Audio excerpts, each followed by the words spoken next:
एक उत्साह, एक उमंग। आप सबसे मेरी अपील है, एक एक व्यक्ति के पास जाइए, एक एक को बोलिए। आप याद करिए, विपक्ष के पास मुद्दा नहीं, वह सरदार पटेल का अपमान करना चाहती है। राष्ट्र नायक सरदार पटेल एक ओर हैं और दूसरी तरफ इस राष्ट्र को तोड़ने वाले जिन्ना दूसरी तरफ हैं। वो जिन्ना का वे लोग समर्थन करते हैं, हम सरदार पटेल का समर्थन करते हैं। क्योंकि अगर सरदार पटेल नहीं होते तो भाइयों बहनों, भारत की स्थिति क्या होती, कल्पना से ही एक रोंगटे खड़े हो जाते हैं।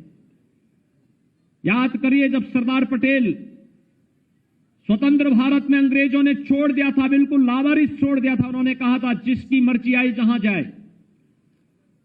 और तब सरदार पटेल के हाथों एक जिम्मेदारी आई थी। देश के उप प्रधानमंत्री और गृह मंत्री के रूप में उन्होंने पूरे भारत को एकजुट करने का जो अभियान प्रारंभ किया, जूनागढ़ का नवाब और हैदराबाद का निजाम, ये दोनों कहते थे कि नहीं, हम नहीं भारत गणराज्य में शामिल होंगे। सरदार पटेल ने कहा कि सीधी बातों से मानोगे ठीक है, नहीं तो टेढ़ी हाथ टेढ़ी उंगली से भी हमें घी निकालना आता है।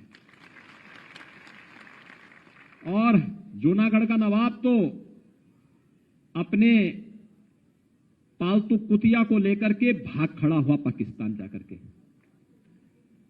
अपने बीबी बच्चों को छोड़ गया यहीं पे। और हैदराबाद का निजाम भी बहुत अकड़ रहा था। आप आश्चर्य करेंगे, उस समय के प्रधानमंत्री जब हैदराबाद गए थे तो निजाम मिलने नहीं आया। तब सरदार पटेल स्वयं गए। उन्होंने कहा कि भाई देखो, हैदराबाद रियासत का विलय भारत गणराज्य में हो गया है, आप अब सत्ता छोड़ दीजिए, और अगर सीधी बातों से नहीं करोगे तो हमें सैन्य कार्रवाई करनी पड़ेगी। वह भी नतमस्तक हो गया। भाइयों बहनों, सरदार पटेल भारत के राष्ट्र नायक हैं और जिन्ना सदैव भारत के लिए खलनायक ही रहेंगे। जो लोग खलनायक का सम्मान कर रहे हैं, क्या आप उसका समर्थन करेंगे? क्या जनता को बताएंगे? सरदार पटेल राष्ट्र नायक हैं, चंद्रगुप्त मौर्य राष्ट्र नायक हैं, अशोक महान हैं, महात्मा बुद्ध दुनिया के अंदर सदैव शांति, मैत्री और करुणा के रूप में पूजे जाते रहेंगे। लेकिन जो लोग आज जिन्ना का समर्थन कर रहे हैं, एक प्रकार से तालिबान का समर्थन भी कर रहे हैं। तालिबान के समर्थन में नारेबाजी तो वहीं से शुरू हुई थी ना, तालिबान के समर्थन में इन्होंने ही वक्तव्य दिए थे ना।